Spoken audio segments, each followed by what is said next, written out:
ADRE-2 higher secondary লেভেলৰ পৰীক্ষাসমূহৰ admit card ইতিমধ্যে প্ৰকাশ পাইছে। এই এডমিট কাৰ্ড ডাউনলোড কৰিবলৈ হ'লে আমি প্ৰথমতে গুগল বা ক্ৰমত গৈ SLRC বুলি টাইপ কৰি সাৰ্চ কৰিব লাগিব।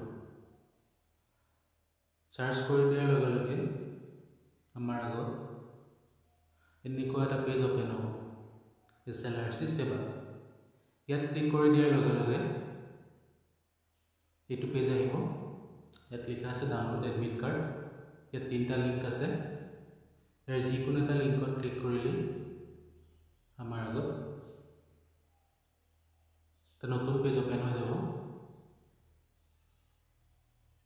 এইটো ইয়াত লিখা আছে এপ্লিকেশ্যন নম্বৰ আৰু পাছৱৰ্ড। ইয়াত আপোনাৰ এপ্লিকেশ্যন নম্বৰ আৰু পাছৱৰ্ড দি লগ ইন কৰি দিলে আপোনাৰ এডমিট কাৰ্ডখন ডাউনলোড হৈ যাব।